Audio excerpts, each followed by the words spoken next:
Hey everyone, my name is Penny Zanker, and it's time to reset. This podcast goes beyond just navigating change. It's about new ways of thinking about how you can approach challenges, how you can shift your mindset when needed, create some space and grace for yourself so that you can rethink, recharge, and reprioritize when and where needed. Are you ready to unlock your full potential? Thank you for hitting play and sharing this next episode with me. It's time to reset. Hello, welcome to Take Back Time. My name is Penny Zanker and I'm your host. And on this show, we're trying to look for, and we always find, unique perspectives and different people who are going to bring you more emotional intelligence, more business intelligence so that you can work smarter. That's what we're all about here at Take Back Time. And I'm excited today to have Bonney with me. She is definitely going to light your fire and give you some perspective today. Let me tell you a little bit about Ann. She's an author, speaker, and business leader. She grew up talking too much, what she got on all of her report cards. She decided to make a career of it, right? Makes sense. Now she collects passport stamps on her way to share her extensive knowledge and experience in thriving through change in audiences of who are often overwhelmed professional adults. And she is engaging conference MC because she's engaging as it is. So just imagine her as an MC would be amazing. She's a two-time author, a host and creator of Dancing with the Discomfort Zone podcast, and a certified virtual and in-person presenter.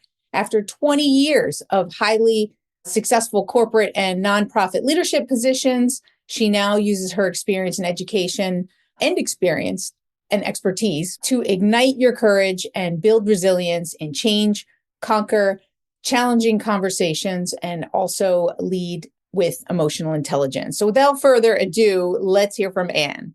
Penny, it's great to be here. Thanks for having me. My pleasure. Well, we're excited to get into the juice here.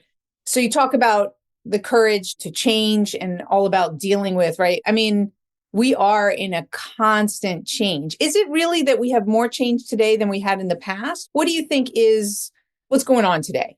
I think there's a lot of factors going on, of course, but because of the speed of technology and the speed of information exchange, I think things are changing faster and we are more likely to know about all of them, all of the changes. So it feels more overwhelming. And there's also this incredible societal pressure to keep up and to hustle and to always do more, which makes it feel a lot overwhelming too. A lot overwhelming. A lot overwhelming. A lot. So much so you can't use proper English.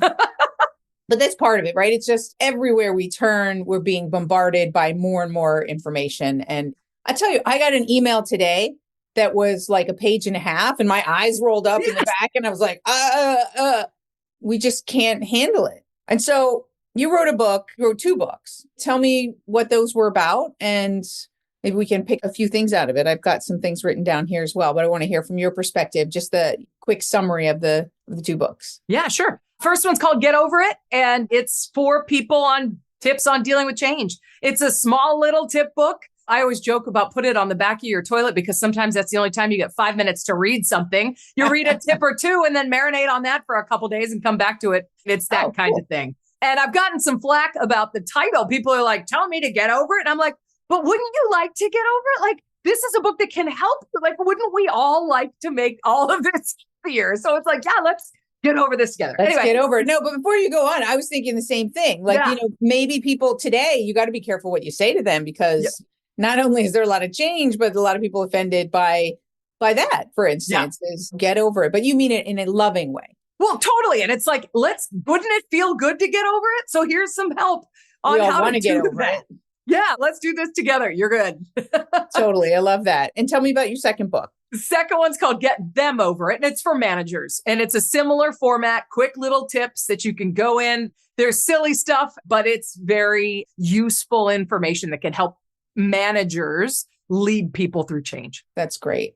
Yeah. And you know what? That's a perfect format for today with everybody busy and having so little time to just be able to pick it up, look at a tip, say, that's what I'm going to focus on today or for this week.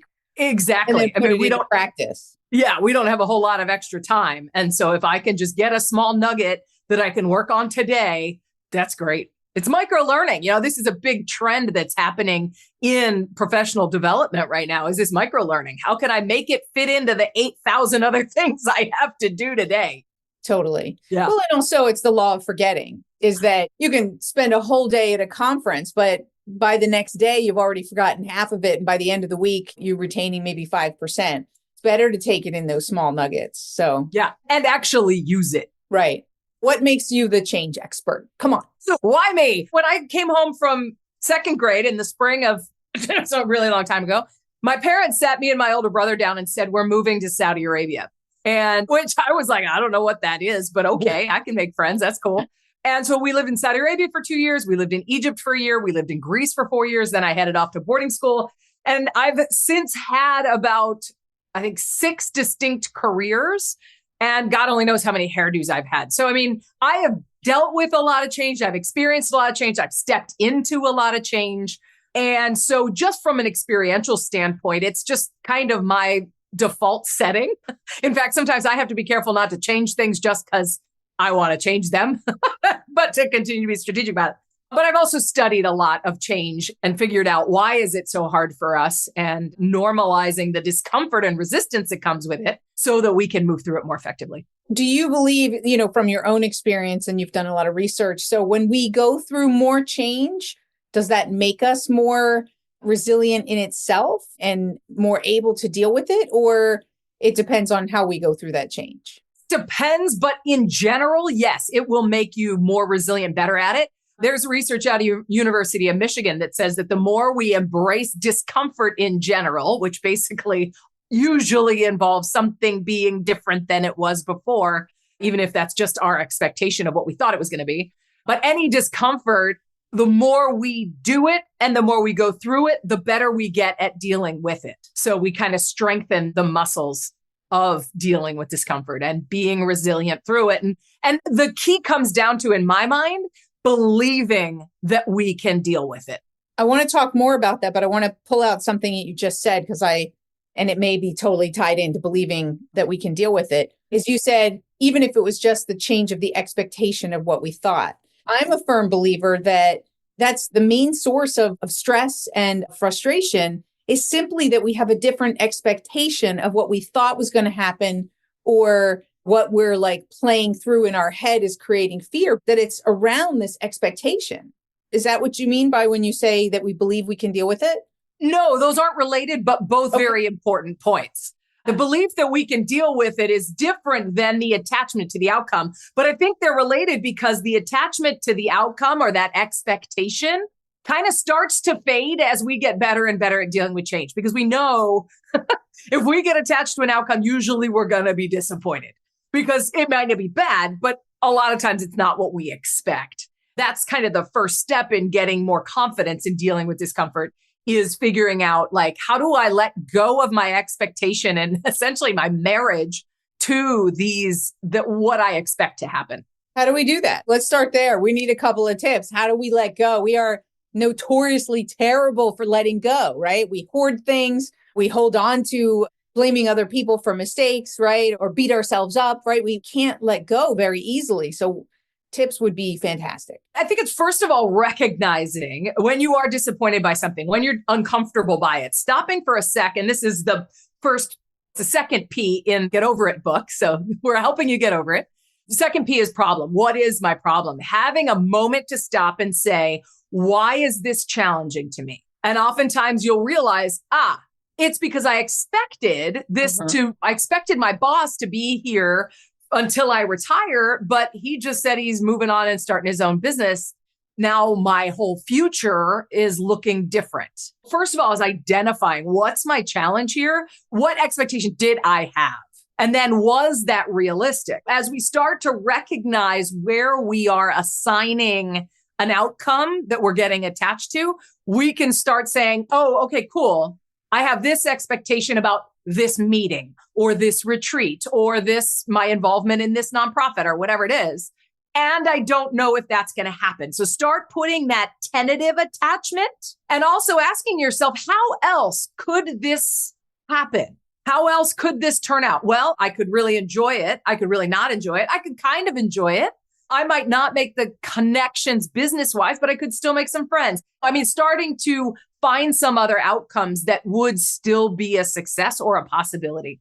Now, the other thing is completely separate from things that are going on. Go into some things where you have no idea what's going to happen. Going to a networking event or going to a show. I went to a show recently where I was like, I bought tickets because I was like, well, this sounds fascinating, but I have no idea what to expect. But the cool thing was I went in completely just dark and everything that happened was delightful because I had no plan on what was going to happen in front of me. So, it's so interesting. If I think about I love a lot of times last minute things that happen, right? Like a last minute gathering with a friend or something. And it's just like, wow, this was so great. And I think that's what it is. It's just that there was no expectation that it was going to happen. And then no expectation going into it because it was just like a surprise. So, I think that there's definitely something interesting there. And one of the things I always say is that the key to happiness is lowered expectations. Absolutely. Because then if it goes well, you're like, oh, surprise, it went really well. And if it doesn't go well, you're like, oh, well, I kind of expected that. Not that we should be negative, but I think that really can make life better. I was just going to say, I agree with you as long as it's not having low expectations. It's just agreeing that there's no point in thinking about or relating to scenarios because you just don't know. And so expect you can traffic, expect it to be busy at the grocery store, expect your flight to get delayed. Then when it doesn't, it's like, hallelujah. Yeah, or you just present, right? For whatever is. And those things are outside of our control, right? That's how I deal with it is I'm just like, I'm only going to worry about or think about the things that are within my control. And that's my question is can I control this? If not, it actually calms me right down because there's nothing I can do. A plane's delayed and we're staying overnight. What's the point of getting annoyed at it? Nothing. Get a room and where are we going to dinner? Yeah. Or you cozy up on those few chairs that you got there or on the floor. Exactly. So now you talked about, the believe part that you said it's important. Believe that you can handle it. Yeah.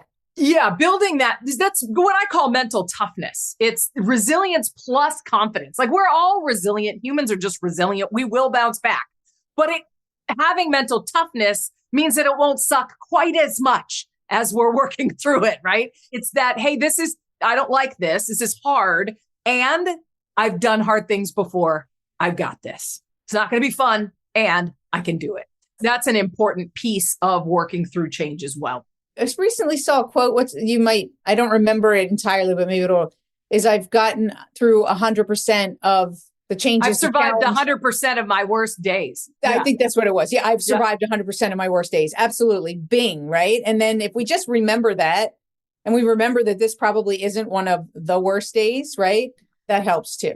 Well, yeah. And I like to keep a list. We don't live in a self-congratulatory society where we sit there going, oh my gosh, Penny, I'm such a good author and I'm so good at making soup and I am a really good parallel parker, right? We're not going to walk around, and I am really good at parallel parking, by the way, but we're not going to walk around telling everybody what we're good at. But I love keeping a list for myself of the things I've accomplished, the things that I've done, the things that I am good at, maybe the things people have told me I'm good at. Because when I'm in that low moment where I'm like, this is terrible, this is awful, I have no idea how I'm going to deal with this, and I do not feel confident at all, I can pull that out and say, all right, I am good at some things. Right. Remembering what my strengths are, maybe a couple things will come in handy here. Maybe what's going to come in handy is my resources. And I can give Penny a call and say, hey, Penny, what would you do in this situation? Having that, not only that sort of social connection, but also that list of your own strengths can really help you in those moments. Yeah, absolutely. I got this a while ago. So I called it my Atta Girl file. Yeah. Somebody sends me a nice testimonial or something, I'll pop it into my Atta Girl file for when I need to go through and have a look or need a little personal pep talk. Yeah, exactly. It helps. Yeah. What have I not asked you so far that you think is really important to this discussion? One of the things when we're dealing with change, when we're dealing with challenges, oftentimes, as we think about focus and productivity, paralysis becomes the word of the day, right? Because we're so anxious about what's happening. We have no idea what to do. We want to solve this and get out of it as quickly as possible. But by slowing down and not jumping to certainty, we're able to then take a step. But the cool thing that I like to talk about is what I call punch it, Margaret, what I call taking action. When we're sitting there, what I call the porch of the comfort zone, we've just gotten kicked out of our old comfort zone. We can't go back there, but we don't want to go dance in the discomfort zone, which is the dark place where I try to figure things out. We're standing on the porch, not doing anything, and anxiety is just whipping itself into a frenzy. When we punch it, Margaret, and just get off the porch, look down, you can see one step. I can't see the whole path. I don't know how I'm going to figure this out, but I can look down and say, well, I could call Penny and ask her what she thinks. I take that step because action scribbled anxiety. When I say punch it, Margaret, it's just that kind of that activation energy that we need to get moving because we're freaking out on the porch of the old comfort zone, wishing we could get back in, thinking about all the terrible things that could happen, right? It's not very conducive to confident forward momentum. We got that little punch it, Margaret, that little fun silliness to get us moving. And it doesn't have to be a big step. It can be asking a question or researching something online or jotting down some ideas. But when we start taking action, we start feeling like, oh, okay, now I could do this. Oh, I could do this. And then we start to see somewhat of a path and we start to feel like, okay, there is something I can do here. I'm not a complete victim of the situation. Let me start moving this thing forward a little bit. Totally. It opens up perspective. We get some momentum, right? And momentum creates a little progress, which creates the next step and the next step. It just makes us more resourceful, I think, when when we're in action. Yep. Now, and that's why I call it dancing in the discomfort zone, because it's rarely a straight line. It's usually kind of all over the place. And that's okay. You know, you don't with dancing, you're kind of like, you're bopping and weaving and you're going back and you're going forward and your hands are up and your hands are down. So yeah, I think that it makes sense. Yeah. And it's a lot more fun. Absolutely. When you wrote what you would call this show, you said shrink the bubble. So I have to ask you, right? Was that from? Yep. What is shrink the bubble? Is that my bubble in my text that comes out of my mouth or which bubble? Like that's the first thing that came to my mind is like the self-talk bubble, right? Yeah. I thought of the out loud bubble. Say less, talk less. No. Which could be that. But no, what I think about is shrinking the bubble. So this is a thought that came about for me during the pandemic when there's all kinds of things going out in the world. I wasn't allowed to leave my house. I didn't know what was going on. And you have all these massive challenges that good people want to solve. And I started worrying, as you were just alluding to a minute ago, I started worrying about all the things I had no control over. Mm-hmm. And so I said, you know what? Shrink the bubble. You can't fix that stuff, at least not right now. There's nothing you can do about those things right now. So shrink the bubble and say, what can I do? How can I impact my neighborhood? How can I, and this is from a productivity standpoint, I do this all the time. Rather than thinking about the whole project, shrink the bubble. What can I do today? Or what's that one first little step, going back to what we were just talking about working your way through change and discomfort, is what's that first little step I could take just to start moving? Shrink the bubble. We don't have to solve the whole thing with one step. Totally. Let's just simplify it and focus on what we can do and get into action. Well, and that's exactly it. And the more we do that, the more action we actually take, the more progress we'll actually make. Totally. How do you define productivity and why? Productivity for me, it's a good balance of helpful downtime. It's knowing your own energy and how it's going to flow on certain days based on everything else you have going on, and being able to get the most done that makes the most sense and doesn't kill you. Because I think productivity so often is this hustle and get the maximum done in the minimum amount of time. But like that makes me just completely want to do nothing and crawl under my couch, literally under the couch, and get dust bunnies all over me because I'm a terrible housekeeper. Well, Anne, where are you? Because I'm not productive on housekeeping.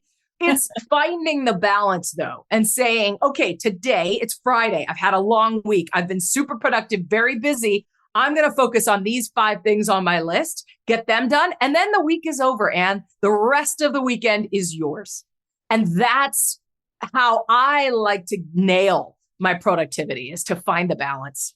Awesome. Tell people where they can find you or they can find more information about your books and your podcast. Yeah, sure. Yourchangespeaker.com is my website. Nice and easy. And Bonney.com will get you there too.